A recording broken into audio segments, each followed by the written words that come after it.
All right, here it is. Three fellas talking football. Week 6. All right, 5 weeks in the book. Dog just walked out to me with a slipper in her mouth. This is going to be fun. She wants some attention, but she's not going to get it because we got some pigskin to talk about. Boys, how we doing? My birds are on the slate tonight. Walking into this game in the Meadowlands at 2-3. What a wild season it's been for the Super Bowl champs. Yeah, it's nasty weather up here. You're walking into a monsoon, so could be sloppy against the lowly Giants. Not a good one. You know what? Honestly, Eli Manning last year, 2 games, 800 passing yards and 6 touchdowns. 800 passing yards and 6 touchdowns against this team. And quick outs, Andrew. That's what it came down to. I was looking up the numbers on Pro Football Focus.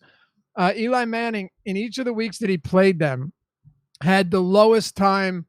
He held on to the ball lower for less time per drop back than any other quarterback in each of those weeks, which makes sense because their line is so bad. And the Eagles secondary really is not strong.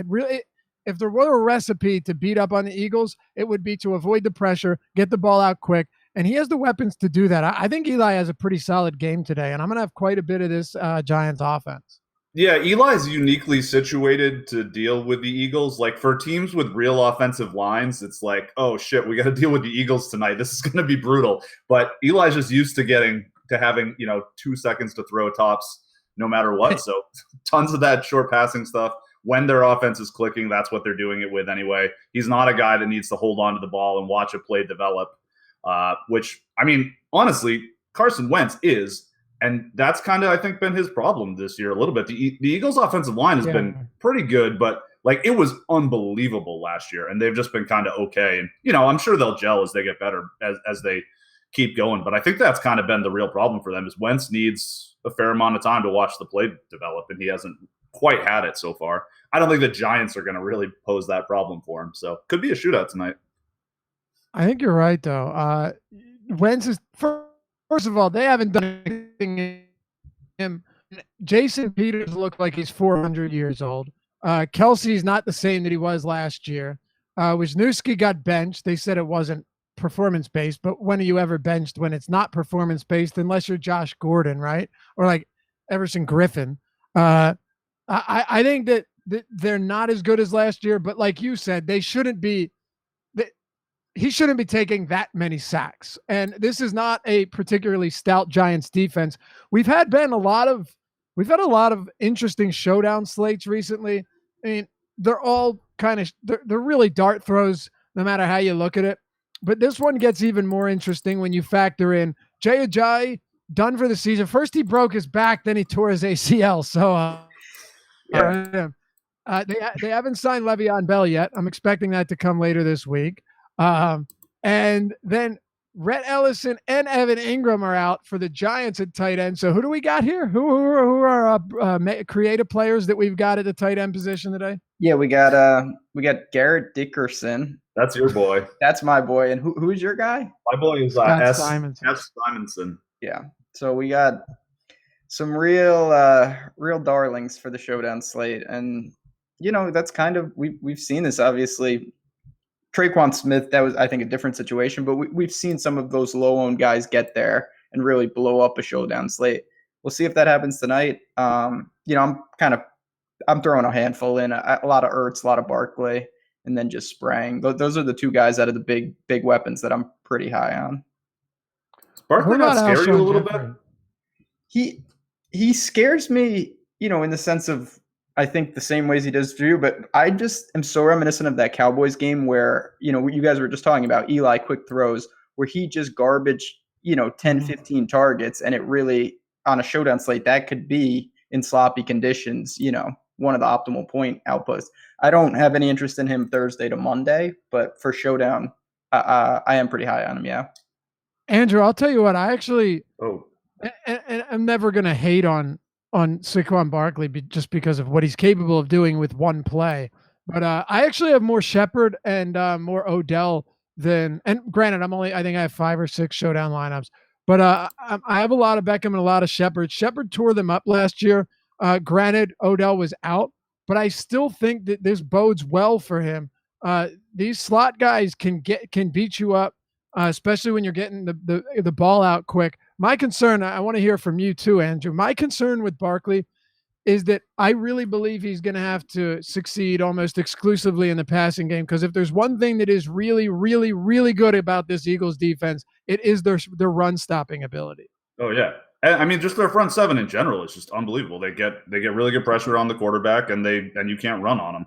A lot of teams kind of lean one way or the other more. Like we saw that with the Broncos last week. The Broncos have a really good defensive line for getting after the passer, but then the Jets just ran all over them because they're a little bit smaller.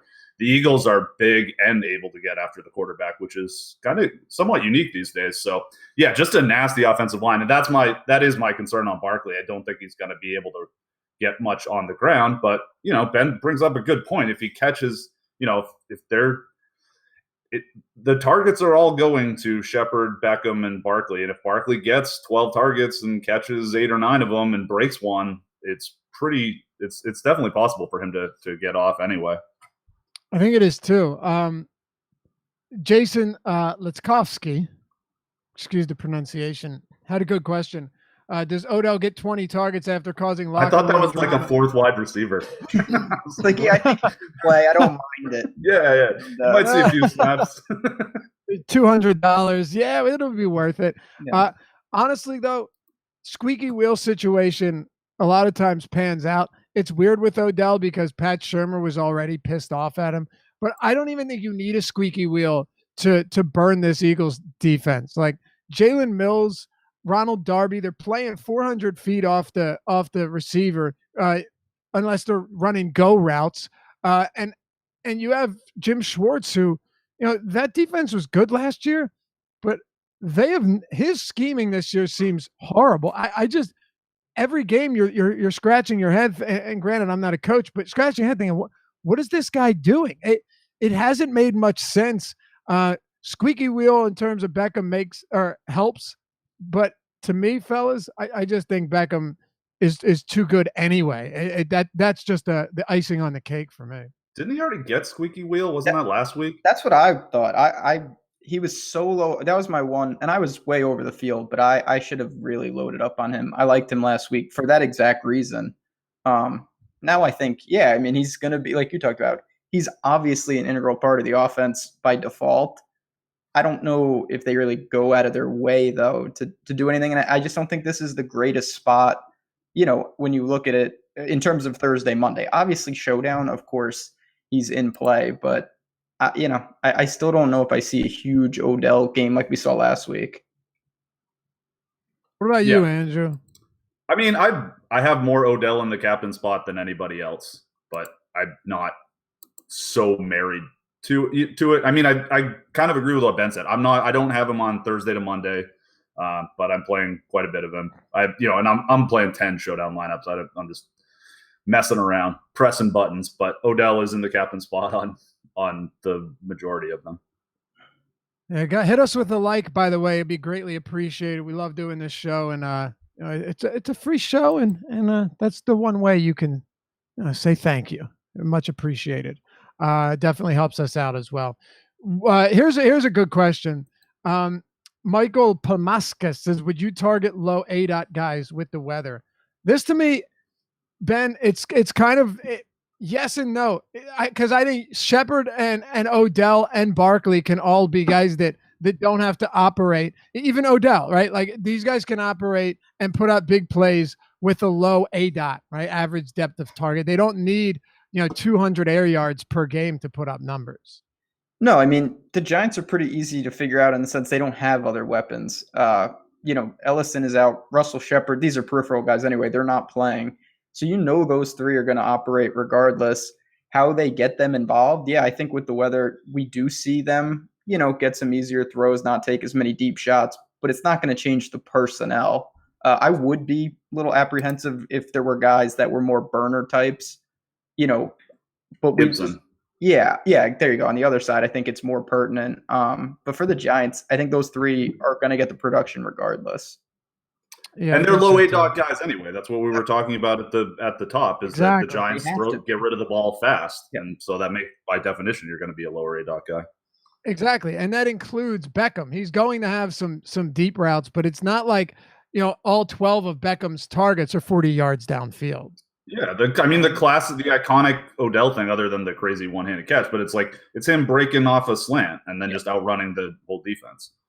Yeah. Thoughts on Lattimore? Sneaky pick, asks Matthew. I don't think you need to go Lattimore here. I think this offense is just the offense is they have enough core pieces, and the Eagles have enough of a bad defense in the secondary to where I don't know if you need to do that. What are your guys' thoughts on some of these tertiary guys that are just really low owned, trying to break the slate type options?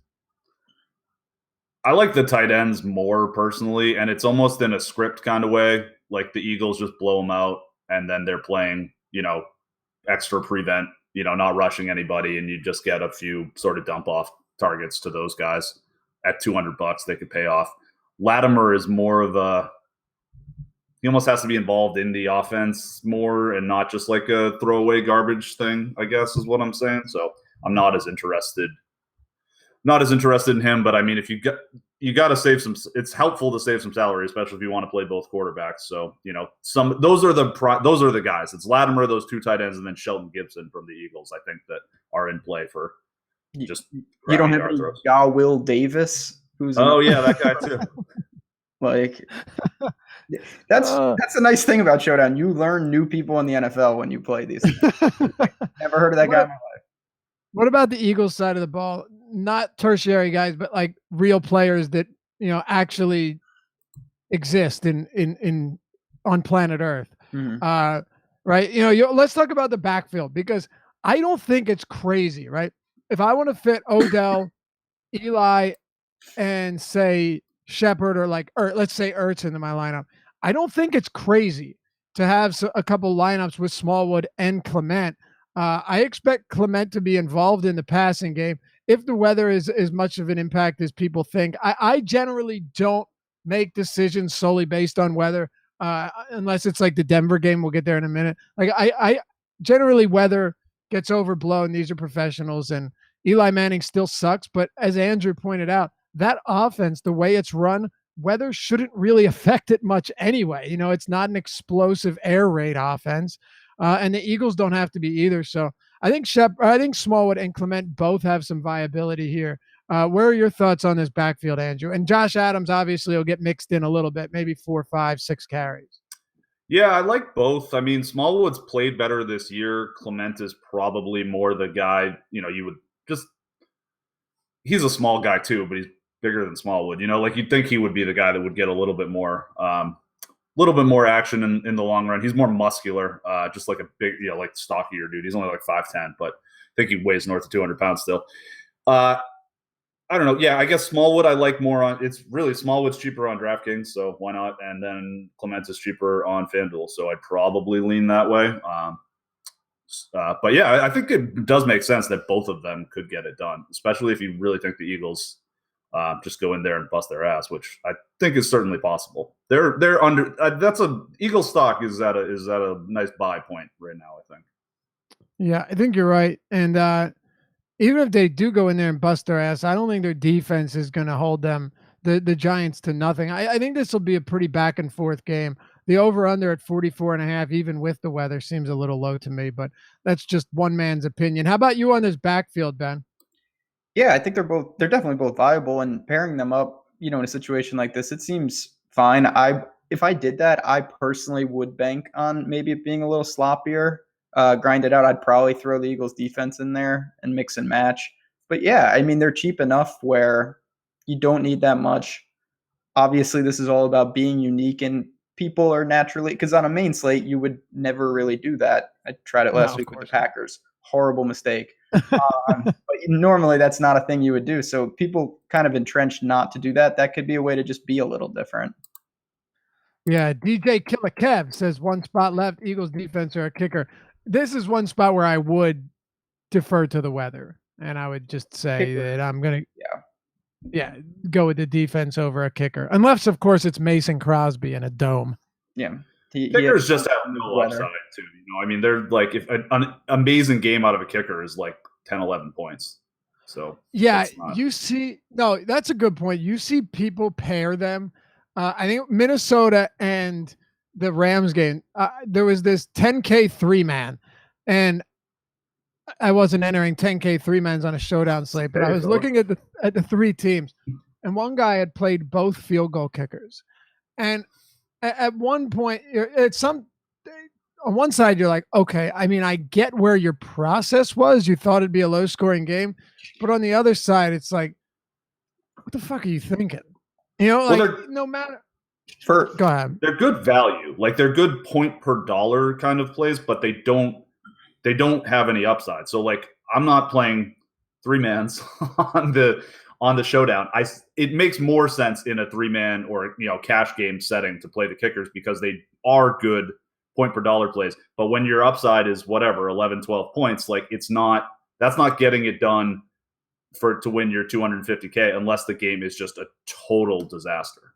Right. And in a game, what is it? Antoine mentioned that the kickers were in a winning slate for the Cowboys and Texans. Yeah, I could see that.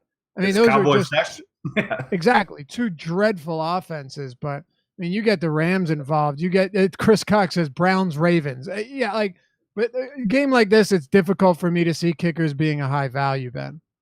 Yeah, I mean, I totally get in a 3-man situation or something like that because their floor, as weird as this sounds, is actually pretty stable because you usually get a kick, you get a couple extra points. Getting 5 or 6 from every spot in a 3-man is not the worst. In a tournament, to get the most optimal lineup, if there's any sort of scoring, kickers aren't going to be in there.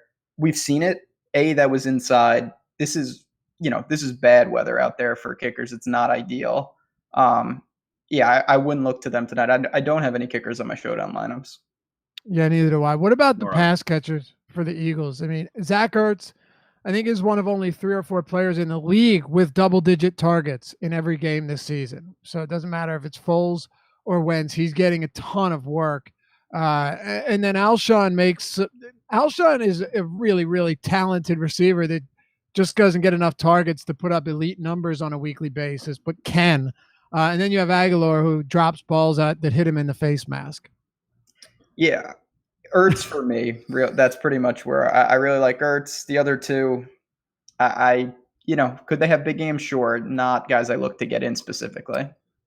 This is I'm kind of with you. I did not look to Alshon Jeffrey at first. Ertz was definitely the guy I went for, but I think Lofty brings up a good point, and I think that he's going to get lost in the shuffle a little bit. And then also this Giants defense does not have a good pass rush. So I think the chance, like we were talking about earlier, Wentz has been a little bothered by his lack of time to really let the routes develop because he is a bit more of a methodical quarterback like that. And a team that can't rush the passer, it gives him time to find someone like Alshon Jeffrey who has a bit of a longer route to run than the running backs or Zach Ertz. I actually have more Jeffrey than Ertz, but that's just more. That's a leverage thing because I just expect Ertz to be. I bet Jeffrey's a third of the ownership. I agree with that. Yeah, definitely. Right. Ertz is popular. And what makes Jeffrey interesting to me is that this guy is still, again, is he going to put up elite numbers every week? No, he's not, especially not in this offense. But can he? Absolutely. Like Alshon can give you a 7 for 150 and 2 touchdown game. It's doable. The dude's super talented, and sometimes that's all that matters. And personally, I don't know how you guys feel about it, but he's too cheap when you compare him to the rest of these players. So you're getting like almost a 2K discount from Ertz. That's pretty significant to me for a guy that does have the upside that Jeffrey offers. So that's where I'm at on him. Like it. You talked me into a little. Yeah, I'm going to add a little. Like 3 of 10. Yeah, why not? Yeah, let's see how this goes. Yeah, see how this one works out for us. 3 targets, 1 for 22. Great. Really great. I just wanted to spend a little. Kicker scores like 16 points. Yeah. 4 kicker-yard bombs in the rain. Dual kickers and one of the defenses in the winning showdown slate, of course. But I'm gonna make it happen. Gonna have it in some of these. I wanted to spend a little bit more time on this game just because it's become so much more popular in the DFS space. The showdown slates are huge. So final thoughts on. Go ahead. I was just going to say the real pro move to do, stack both defenses, put one of them in the captain spot, and then take that screenshot the second the game kicks off. Yep. It's got to get your equity up immediately. That's Exactly. Twitter life. There it is. Start selling lineups. Yeah. That's beautiful. Andrew, final thoughts on this showdown game before we move on. Any specific we talk about themes and kind of storylines that you have to piece a lineup together. Anything that we haven't talked about yet? I mean, have a good time. I hope someone hits the nuts. I mean, I do think it's Giants getting the ball out quickly is the way to beat Philadelphia's defense. That's what the Giants do anyway. So I really like the Giants pass catchers, and then just running it back. The Eagles running backs are pretty cheap. I think there's a nice script for the Eagles to just pound on them, run the ball quite a bit, and then have the Giants, get it done with a lot of garbage big plays. How about you, Ben? Yeah, I mean, that's certainly a viable script. If I had to say how the game goes, I actually think it's going to be a little sloppier, kind of ugly. I think Saquon, I'm a little higher on than you guys. I think he benefits from that. They get him the ball different ways, not just up the middle, which is not going to be effective versus this team. I actually think the Giants win the game, which probably is pretty unique. I don't think it's that crazy. It wouldn't surprise me. The Philadelphia Eagles have not played well, so yeah, the Giants. Man, but we'll see. I mean, they're a bad football. This game will be, put it this way, I'd be surprised if it's not a close game. No, I would. Even last year, Eagles won the Super Bowl. They beat the Giants on a 63-yard walk-off field goal. And then a lot of that going around for the poor Giants. Oof. Yeah, 2 times in 2 seasons, huh? Pretty incredible. And then the next time it was really close as well. Granted, Foles was in there, but you get the point. These divisional games are always close, even if one of the teams is much better than the other, especially in the NFC East. You see it all the time. All right, there it is, showdown slate. Final. Okay, I meant to throw this in there as well. Final score predictions, Ben. I'm going to give you the odds here.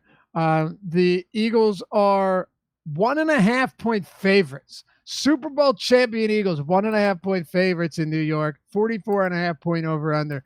Give me over under and give me your pick to beat the spread here. Yeah, I'll take the Giants 21-17. So I like the under and the Giants. All right. Andrew? I'll take the over in the Eagles, 27-20. Yeah, I'm going to take the over, and it pains me to say this, but I'm going to take the Giants. It makes me sick to my stomach. It sure does. I feel like if you told me the game went over, I feel like the Eagles win that game more often than not. I think the Giants' best hope is to really, really muck it up and hope that it stays low scoring. Yeah, very reasonable point. For sure. All right, let's move it on. We got a lot to talk about for Sunday. You fellas will want to stick around for this. And again, anyone listening, hit that like button for us. It does us many favors. We greatly appreciate it. Andrew, here we go.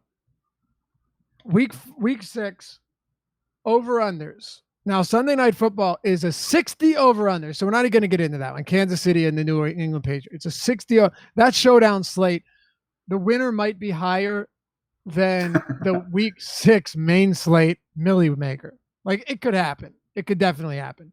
But then you have, just on the main slate, you got a 57.5. That's Tampa and Atlanta. You got Pittsburgh and Cincy at 52.5. And you got the Rams and Denver at 52 as well.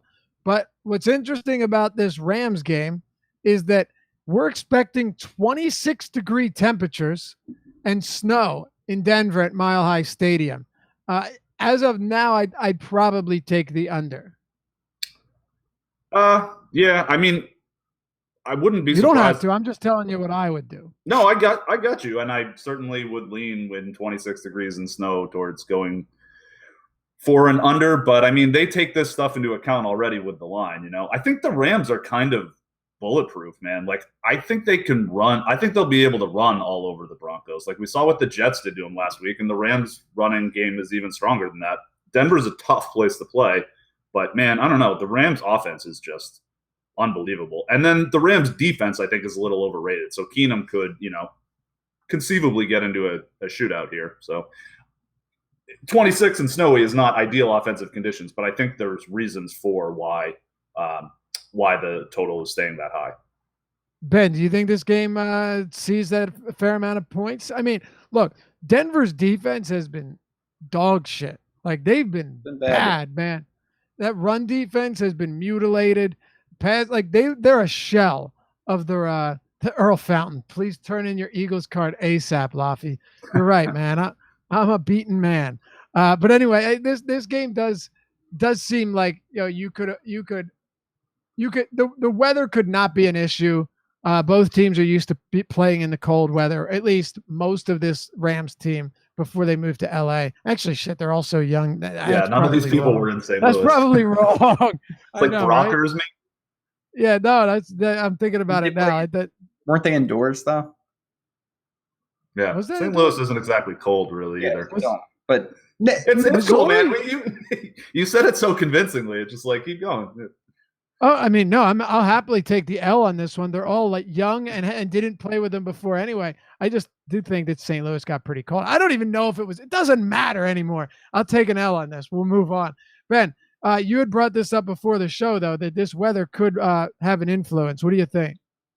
Yeah, I mean, we'll see. You know, as bad as people react with the rain, snow gets even worse. Like I've mutilated lineups before, and then it didn't snow.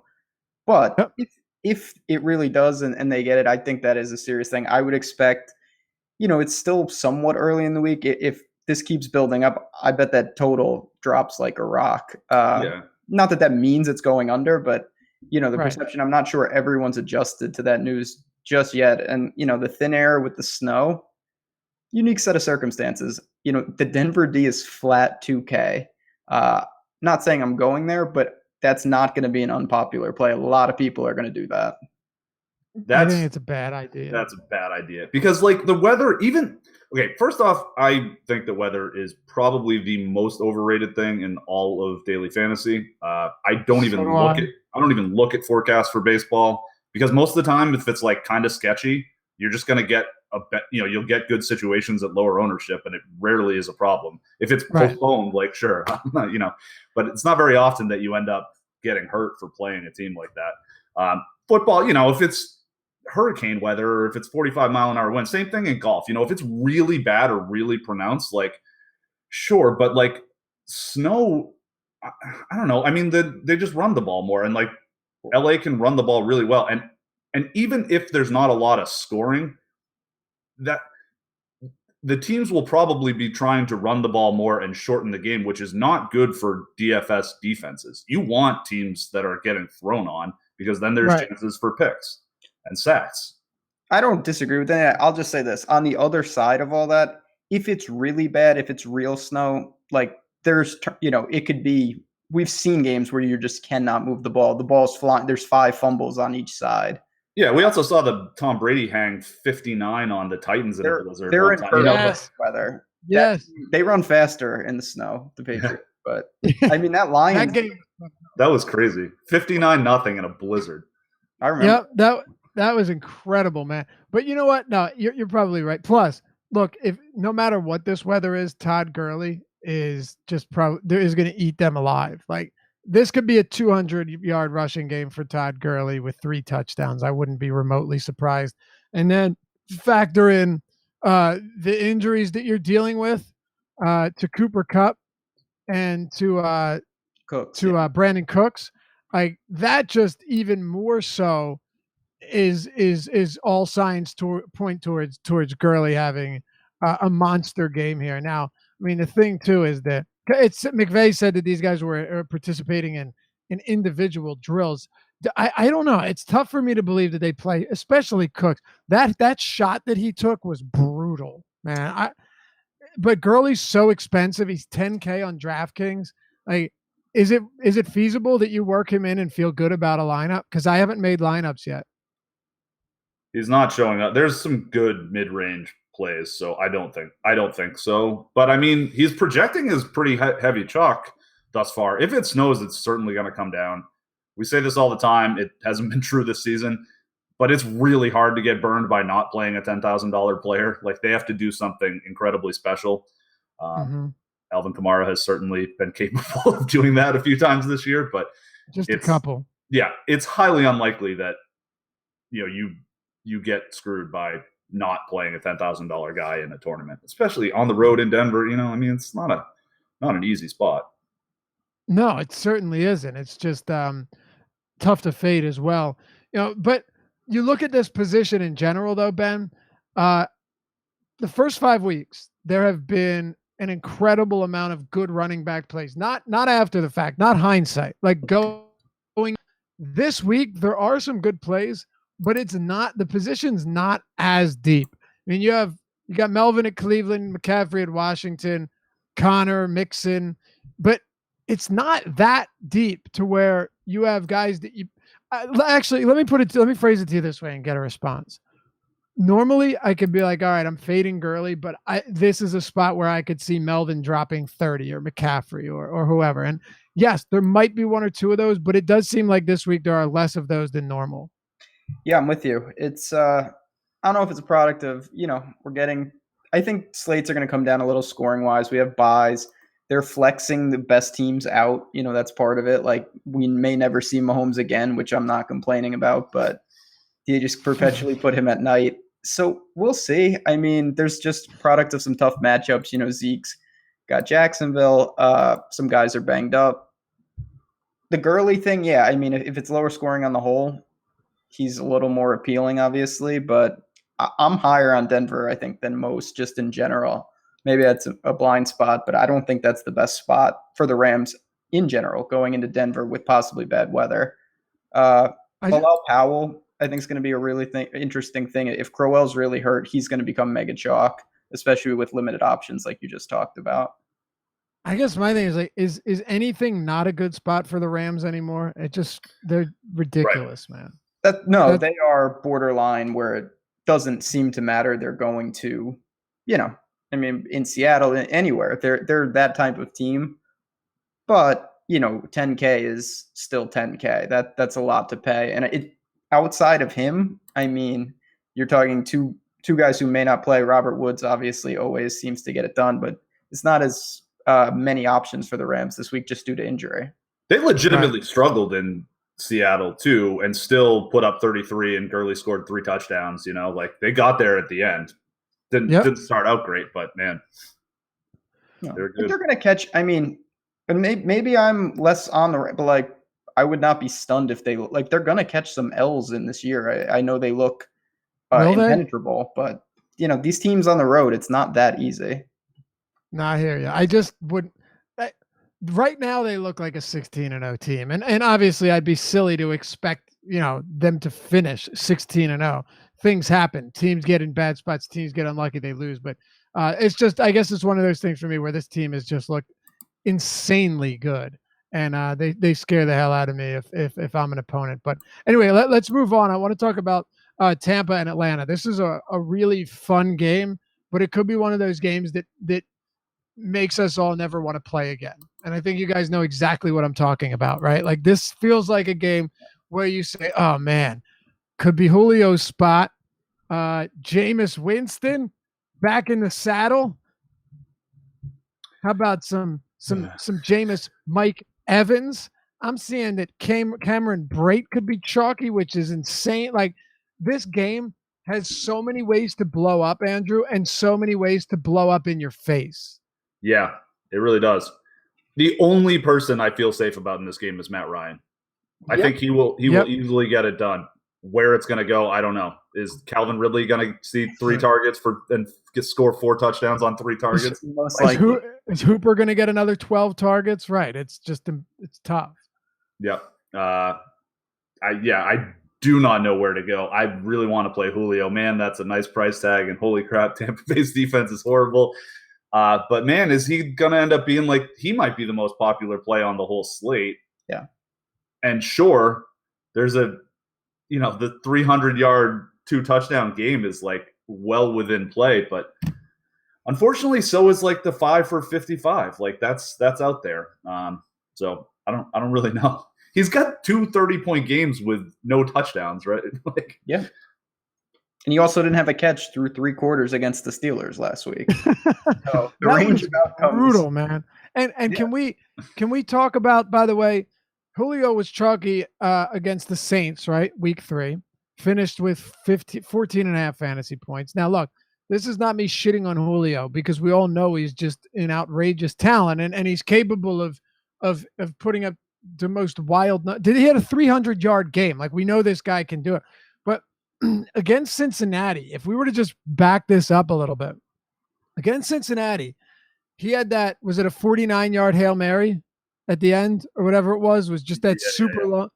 Had he not done that, he still is not going to kill you. But again, it's not a monster game from Julio. And then you take that out, outside of that 19 target game for the against the Eagles this year, Julio is not, he's been a disappointment, man. And it's like, yeah, the price tag at 79 is super appealing. But I said this last year, it's really tough. When do we get to a point where it's like, yeah, this guy just isn't going to score? Or then do you say, well, there's got to be some positive touchdown regression. He's one of the best wide receivers in the league, and he hasn't found the end zone yet. One of. Yeah, definitely top three. I mean, I think he's one, but that's Julio's. Antonio and Hopkins I have up there with. Yeah. Julio's combine stats are Kelvin Benjamin. Oh my god. Never mind.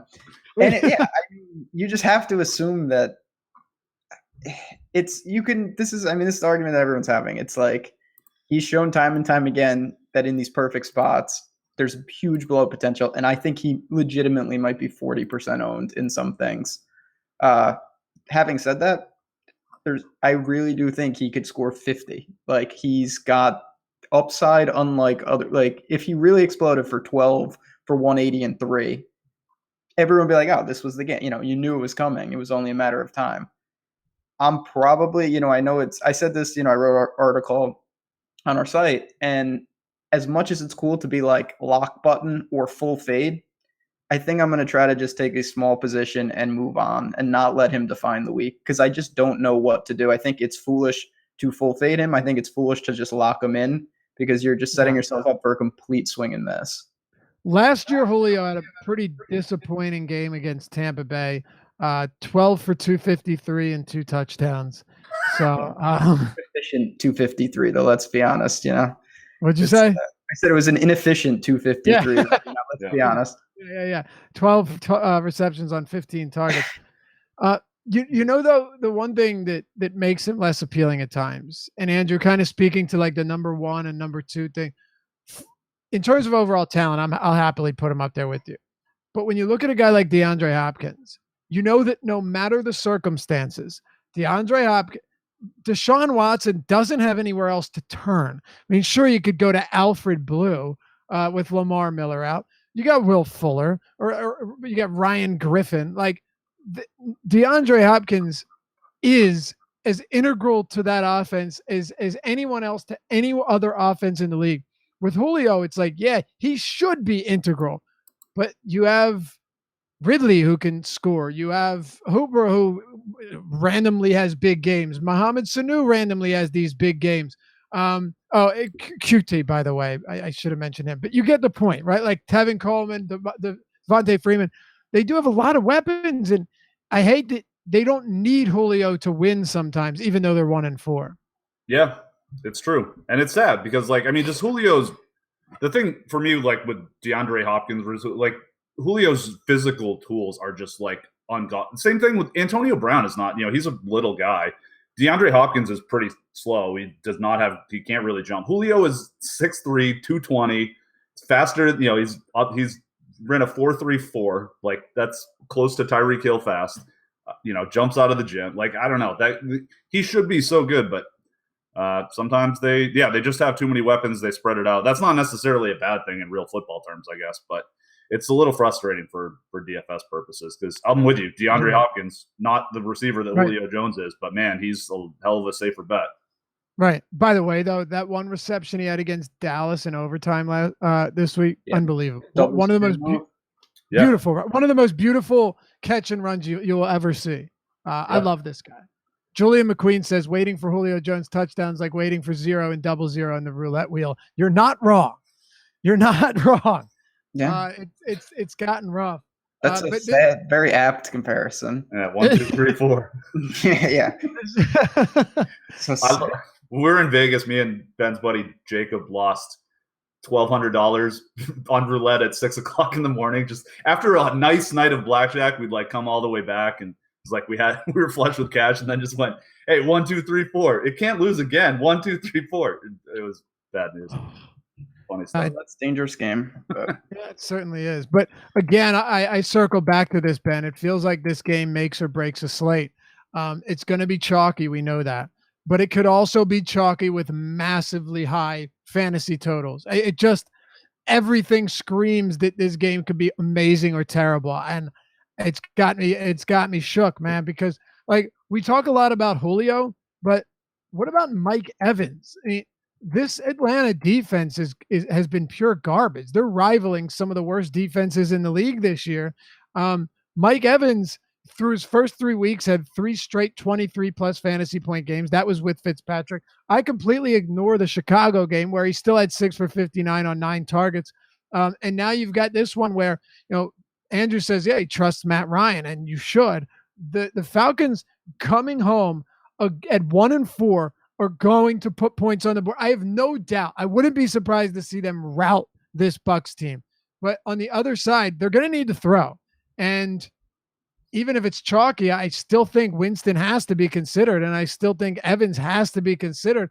They're going to have to throw whether they're tied or leading, or what I expect them to be playing from behind all game.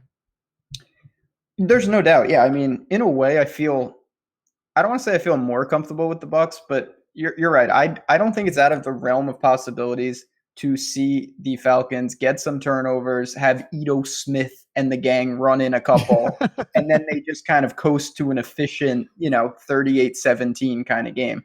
But you feel more comfortable because Tampa's offense is more concentrated. That's right. It just is. There's no real scenario where I see, I hate the Falcons so much. I know. Oh, it's horrible. And if O.J. Howard is out, Ben, then it's even more concentrated because their run game is pure, I say it again, dog shit. Yeah, they're the only team that can't take advantage of the Deion Jones situation. It doesn't matter. Yeah, you're right. Yeah, Cameron Braid is similar to when Doyle was out a couple weeks ago and Ebron was massive chalk. It's hard not to go there, though. I mean, I don't see anything besides ownership that deters me. They're going to have to throw. I think it's pretty obvious. Jameis scares me. I mean, he's in consideration. There's no doubt. He's not immune to some garbage games. The picks are not even the biggest deal. He really throws some bad ones in there.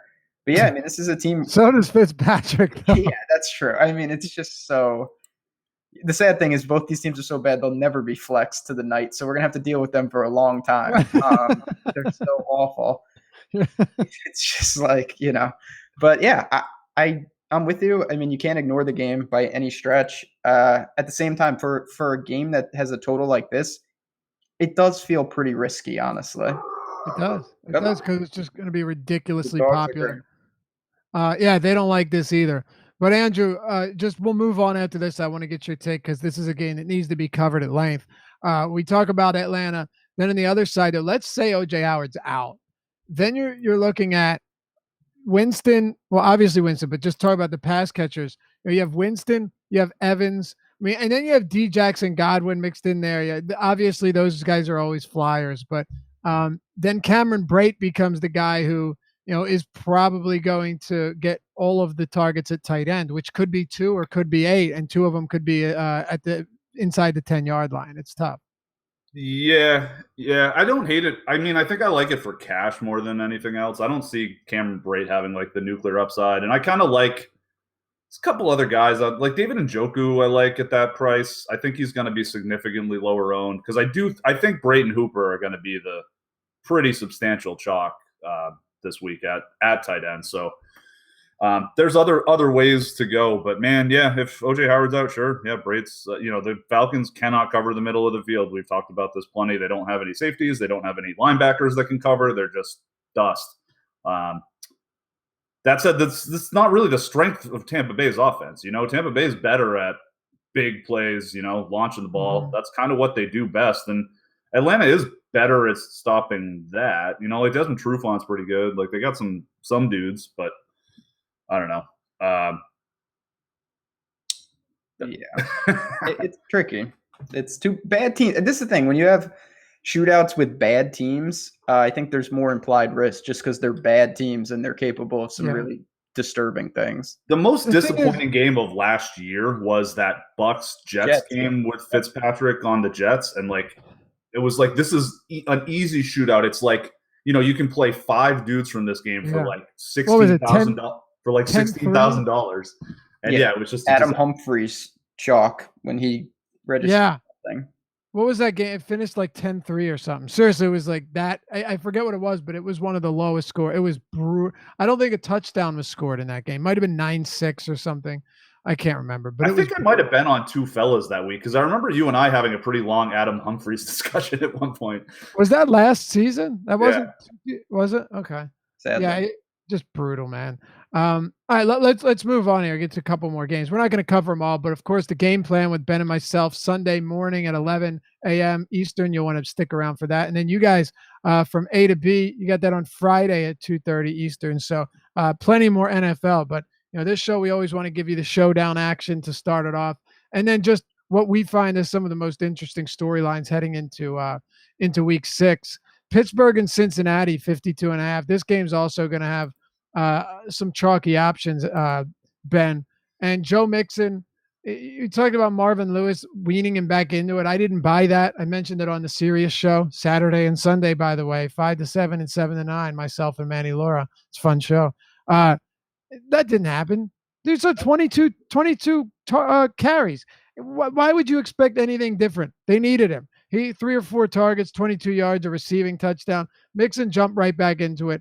Now he faces this Pittsburgh team in a divisional game, which I could see going under, by the way, just because these divisional games in the AFC North a lot of times turn into defensive battles. Not sure if that'll be the case this year, but as we saw with Baltimore and Cleveland last week, I think you might see a little bit lower of a scoring game, but still, there's just a lot of fantasy wealth from both sides of this game that at least there has been this season from both sides of this game.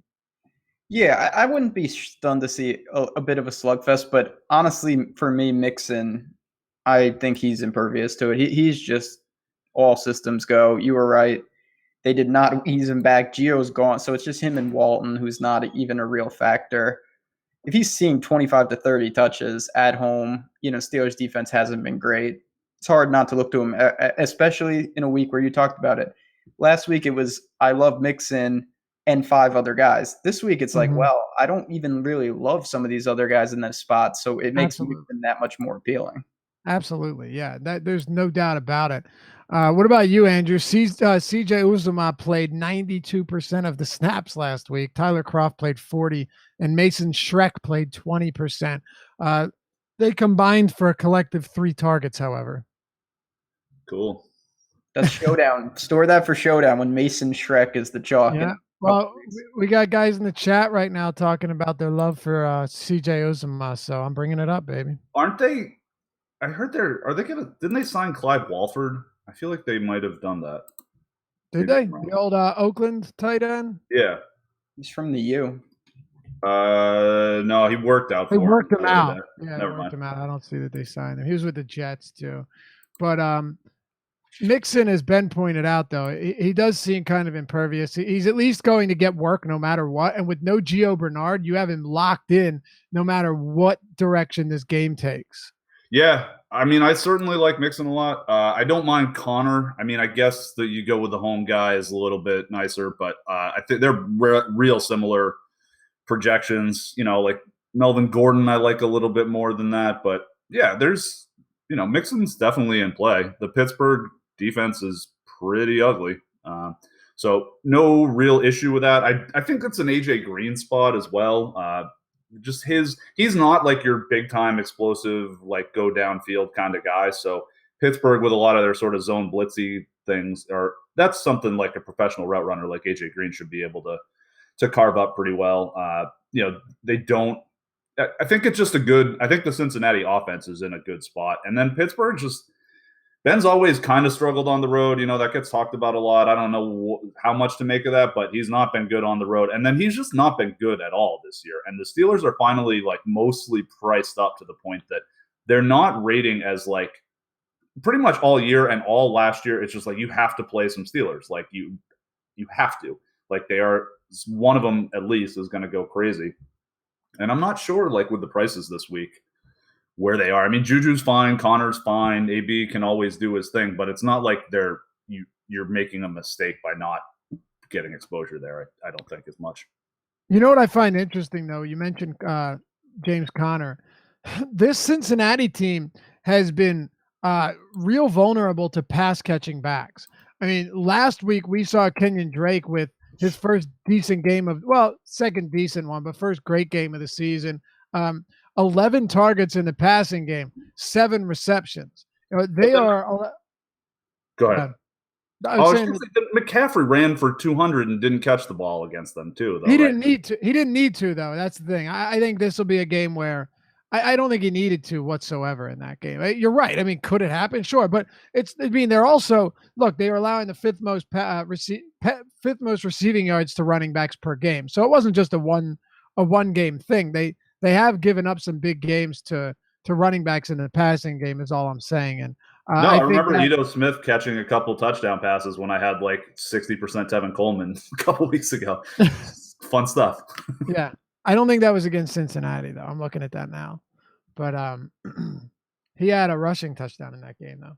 Okay, yeah. No, I remember Coleman getting vultured at one point. I was being hyperbolic, but I do think it bolsters Connor's value a little bit, though. That's all I'm saying is that if it's another team that does struggle in that facet of the game, so I don't mind considering. But I like Mixon more. What about the passing game for Pittsburgh, though? You have AB, you have JuJu. Vance was a colossal disaster last week, finishing with 1 for 6 yards on 2 targets. Second worst player on my cash team. Second worst. I had Baldwin too. Baldwin, 1 reception for 1 yard. Yeah, on 1 target. Brutal. What about AB and JuJu? I mean, they're always in play. Absolutely. I like them quite a bit.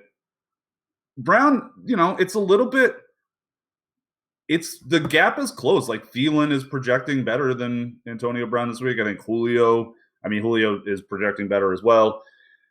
I would rather go to those guys. It depends on how lost Antonio Brown's going to get. If somehow it looks like he's going to be 5% owned because everyone's spending elsewhere, then I will be more interested. But as of right now, I think that Thielen, Julio, AJ Green, and even Hopkins are guys I'd like to spend up at receiver on more. Don't mind JuJu. I think that's a pretty significant discount. And JuJu's really, teams are double teaming Antonio Brown often, which is allowing JuJu to get the single coverage. I don't think that happened. Who did they play last week? Sorry, I'm blanking. Pittsburgh. Who? Pittsburgh? Yeah. Atlanta. The Falcons, right. Last week, I think that they left Trufant on. Yes. So then they were having so JuJu did not have a particularly strong game. But I do like him. I do like him more this week than Antonio Brown in a vacuum, just with the given the price. Okay, fair enough. Couple more games here, and then we'll head out for the night. Let you guys get on, and I'm not missing this Eagles game. So, Seattle and Oakland. I mentioned in today's tweet for today's Three Fellas Talking Football. You can follow us on Twitter, by the way, at Loughy_D, LOUGHY_D. Ben at JazzRazDFS, double Z, single D, or Z, and Andrew at Andrew M. Barron. You can go over and do that. But I mentioned that Andrew was going to talk about why he thinks that Seattle and Oakland can be one of the highest scoring games on this slate. So I want to hear why, Andrew. It pretty much comes down to the fact that neither of those teams have any pass rush whatsoever. Oakland cannot get after the guy, cannot get after the passer. Seattle cannot get after the passer. And Derek Carr is a disaster under pressure. He always has been in his career, but it's been considerably worse this year. He's taken 11 sacks and thrown 6 picks in 50 dropbacks under pressure. That's not good. Seattle no longer has Michael Bennett, no longer has Sheldon Richardson. Like they're just, they don't have guys that can get after the passer. So Carr will have time to throw, and he's reasonably effective when he does. I think that could give you the Amari Cooper troll game potentially. And then Russ is another guy who he just holds the ball forever anyway. He likes to take his time, but it's not fun for him to have guys in his face all the time, and he's not going to this week. So he'll, even with that kind of crappy Seattle offensive line, he should have time to do what he wants to do. And Oakland not only can't get after the passer, but they also have a slow secondary. So someone like Tyler Lockett, I think, is live to just get some crazy ones. Even, I played a little Tyrell Williams last week, some sprinkles, because that super fast guy is live against Oakland, and he caught a 45-yard bomb. We hadn't heard from him in a while. It didn't, didn't keep adding up. He didn't score a touchdown and didn't get any more of those. But you can beat Oakland deep, and I think that the Russ launch to Tyler Lockett is going to be pretty fun. So I just think both of these defenses are pretty trashy, and I think there's a real chance that this game goes quite a bit over, and I think it'll be pretty lost in the shuffle. So I'm gonna go after it pretty hard, I think. All right, and just in case anyone wasn't aware, this is not a home game for Oakland. Yeah. This is being played in London, so I do think that has some impact. And Ben, the reason I say that, people can believe whatever they want, but the Jaguars, who's their owner? Is it Khan? I can't remember. But he basically wanted to make them the London Jaguars if he could, and they played there every year for the past however many years, and they go in there and they look way better. Even in bad seasons, they looked better. I do think there is something to it. I mean, you're traveling across the pond. Everything is different. You're clearly leaving earlier for it, but I don't know. You have to at least point out that there isn't home field advantage here, and that they are playing in a neutral stadium across the world. Yeah, no, I mean, it's an unknown. I think it's a risk either way, but it's certainly different. The guys are not faced there. Some of those guys that may have never even been to Europe. It is definitely a different situation than they faced. So we'll see. I think this game does have some potential. The one thing, and we have talked about this, me and Andrew already, Russell Wilson just doesn't run right now. He's only got a handful of carries on the year. They found something with Carson and Mike Davis. That's my one thing that I worry about, is that Seattle is able to control the game similar to what they did against the Rams. They didn't win, but against Oakland, they might be able to really put the game on ice like that. And that would negate what I think is a really good setup for both teams. Yeah, I think you're right. I have some interest in Carson this week, just because you're getting him at a pretty cheap price point. I mean, 4,400 is pretty cheap for a guy that has seen 51 carries over the last 2 games he's been active. Yeah, he runs hard, that guy. He was yeah. I mean, even last week, I know Davis saw 12 carries, but still, Carson is getting work. And if he gets off to a hot start, we know that Pete Carroll is more than willing to run the hot hand. Rashad Penny did not play a single snap last week. So nice draft pick, boys. Anyway, I will get to one more here and then we'll head out. We had a question in Slack or in YouTube chat about this, and I think it's perfectly reasonable to touch on this game. We wanted to talk, I forget who it was, we don't talk about Andrew Luck, and I'm okay to do so because I want to talk about this Jets team too. Only because, Ben, this is a team that, by the way, great call on Robbie Anderson last week. Yeah, great call. Long ones. Great call. Yeah, you mentioned that on the game plan. Hopefully everyone tuned in. 3 for 123 and 2 touchdowns.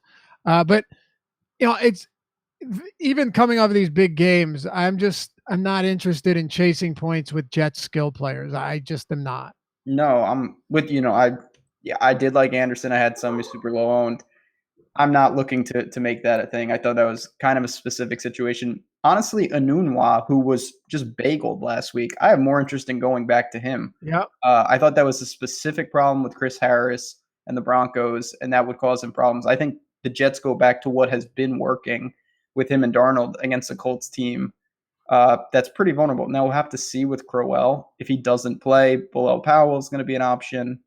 This is a game I could see being one of those, 2 bad teams that really kind of get after it. I could see this being an inefficient back and forth game.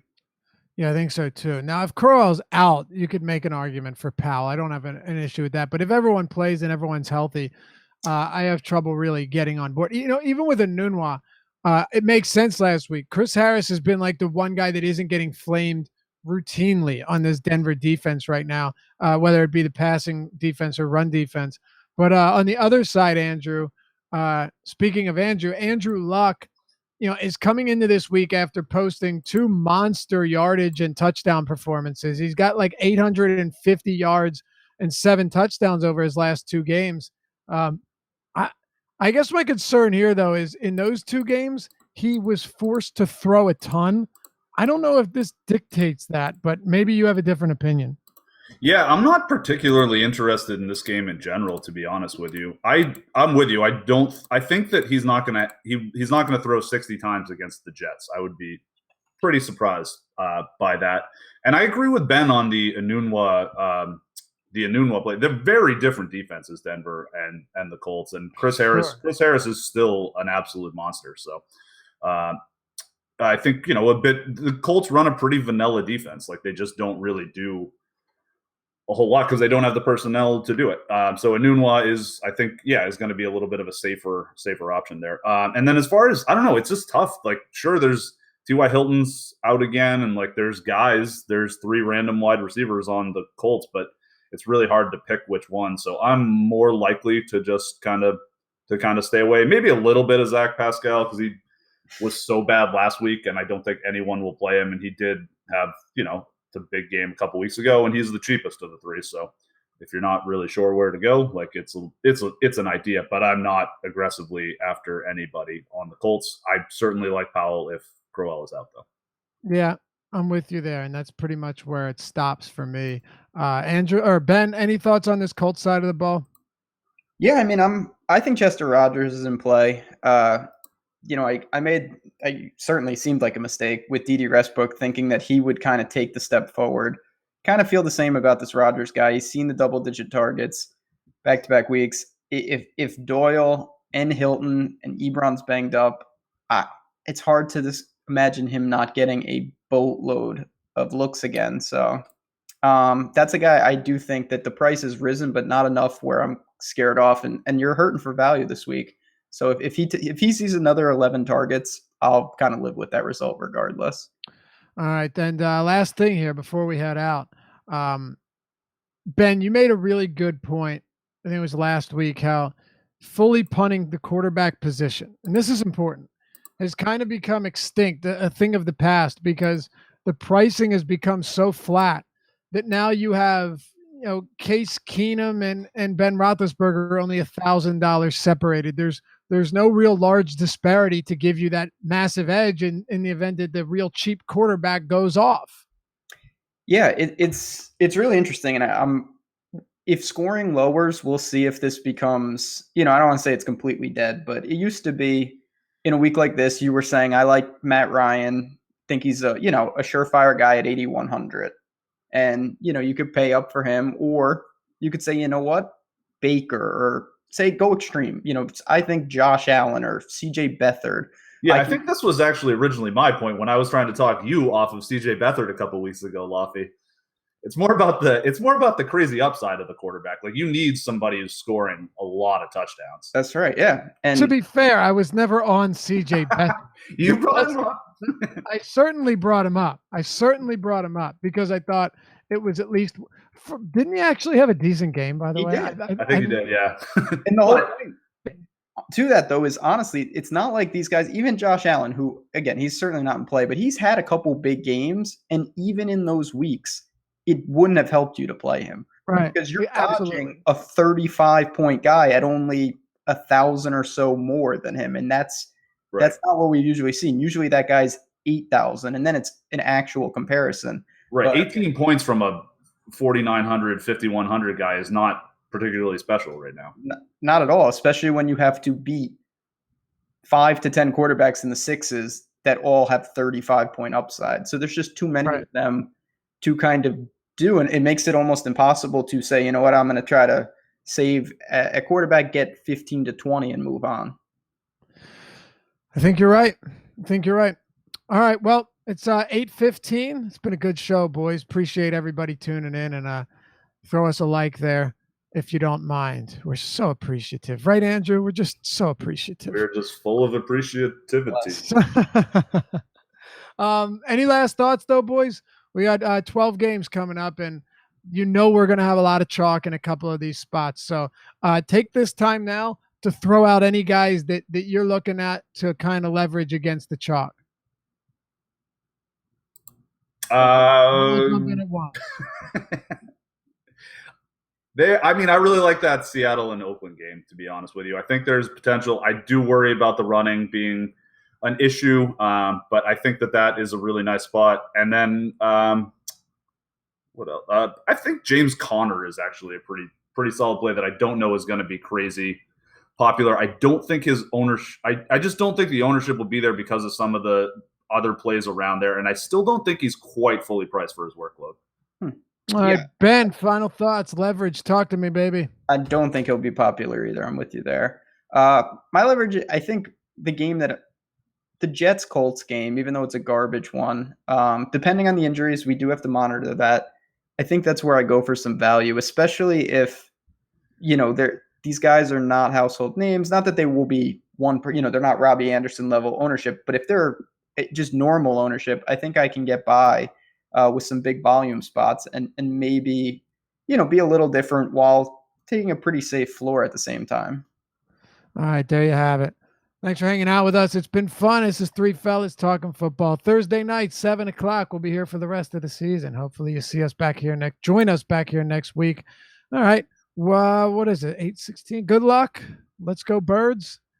Don't blow it, boys. See you back here next week.